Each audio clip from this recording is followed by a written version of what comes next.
शाज़र की वजह से माज और शफा के रिश्ते की कशीदगी दिन ब दिन बढ़ती ही जा रही है। दोनों में आए दिन लड़ाइयाँ रहती है। शफा कहती है ये सब कुछ शाज़र की वजह से हो रहा है। शाज़र की एक के बाद एक तमाम चालें कामयाब हो जाती हैं। वो शफा को बिल्कुल अकेला कर देना चाहता है। शाज़र शफा से कहता है कि ये सब कुछ मैं तुम्हारे लिए कर रहा हूँ क्योंकि मैं तुम्हें हासिल करना चाहता हूँ। शफा की अचानक तबीयत बिगड़ जाती है तो माज फौरन ही घर कॉल करके नरमीन को बताता है। नरमीन यहाँ पे शाज़र से बात कर रही होती है तो शाज़र उससे पूछता है कि आखिर माज ने ऐसा तुमसे क्या कहा है। तो नरमीन बताती है कि शफा की तबीयत नहीं ठीक तो वो माज उसको हॉस्पिटल लेके गया है। शाज़र फौरन वहां से माज के पास पहुंच जाता है शफा की हैसियत मालूम करने के लिए। तभी उसे ये पता चलता है कि शफा का मिसकैरेज हो गया है। अब ये बात जब घर वालों को पता चलती है कि शाज़र उधर हॉस्पिटल गया तो वो बहुत ज्यादा गुस्सा करते हैं शफा पे ही। दूसरी तरफ शाज़र के घर वाले भी बहुत परेशान है कि शाज़र आखिर करना क्या चाहता है। एक तरफ वो कहता है कि वो शफा से मोहब्बत करता है लेकिन मंगनी ये नरमीन से क्यों कर रहा है। शाज़र की बहन अपने बाप से कहती है कि वो लोग हमारे स्टैंडर्ड के नहीं है। शाज़र हमें बहुत ही ज्यादा डिग्रेड कर रहा है, आप उसको समझाइए।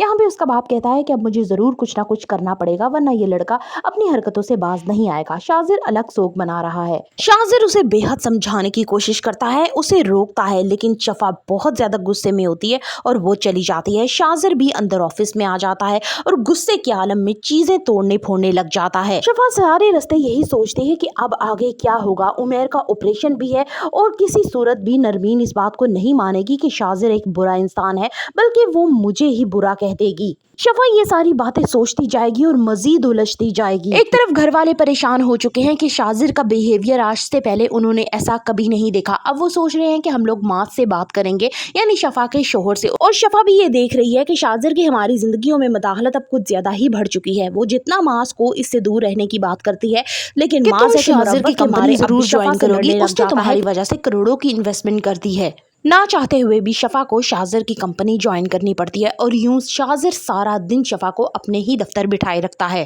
नरमीन शफा से पूछती है कि मुझे तो ये दोस्ती समझ नहीं आती कि वो अपने दोस्त को छोड़कर तुम में ज्यादा दिलचस्पी ले रहा है, जिस पे शफा उसे टोकती है और डांटती है कि आइंदा ऐसी बात उससे ना की जाए।